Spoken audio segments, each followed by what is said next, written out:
Hey everyone, it's Saturday Scrapbooking, so I'm starting with my white linen cardstock, and I've got these pictures. Again, I've got post-it notes over the people's faces, but you can see all the purples in that particular picture.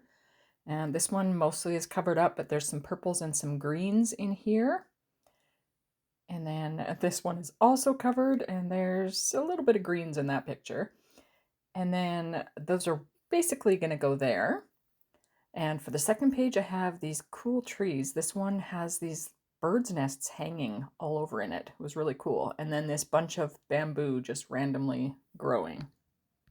So I wanted to bring in some purples and some greens. So I've got a whole bunch of random scrapbook papers and cardstock from my stash that I've had forever.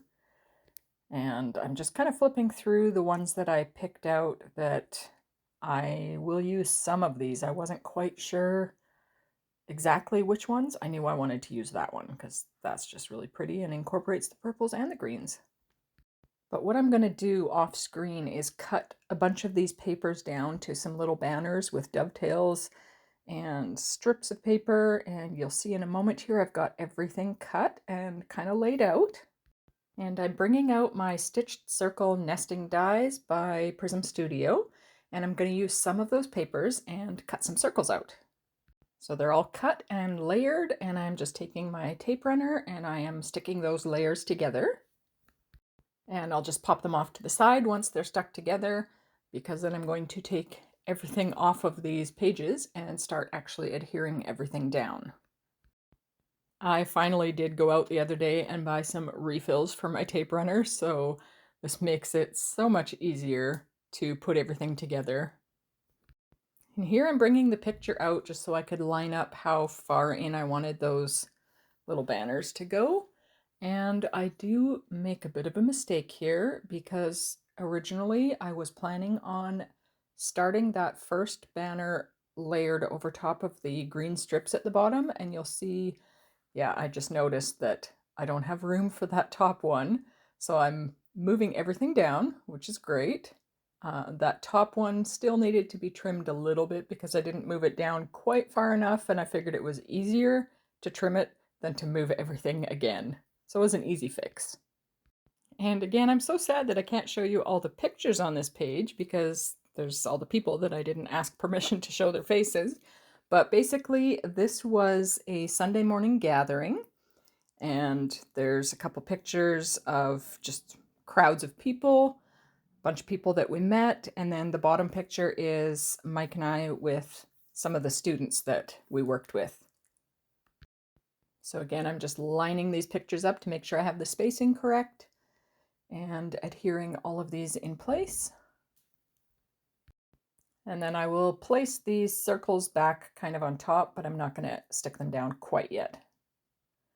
So working on the next page, I'm adhering all of these little strips down. There's not as many on this page to do.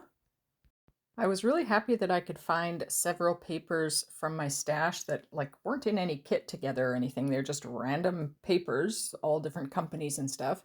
But I figured they worked well for this layout, which is great because I like to use up the things that I've had sticking around in my closets and cupboards and who knows where for years and years.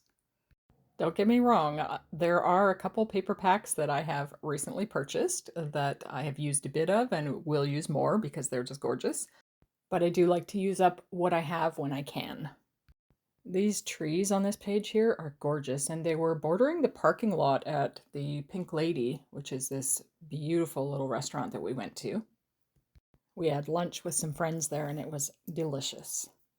Anyways, sticking these circles in place now, and then I will use my tape runner to adhere them down.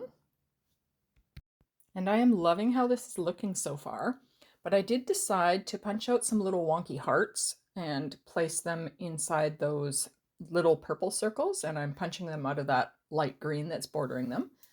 And it's an old Creative Memories die that punch that I used. So I'm just gluing those down with some Barely Art glue. And then I'm going to grab a black pen and do the tiniest bit of journaling. I'm really not doing much on this page. I'm just adding Sunday morning at the Rock in one circle And in the other circle, I'm putting the view outside the Pink Lady. And with that, this layout is done. I really wish you could see it without those yellow post-it notes everywhere. Looks so much prettier. Anyways, I'll give you a close-up or closer-up look of each page here. Thank you for watching and have a wonderful, peaceful day.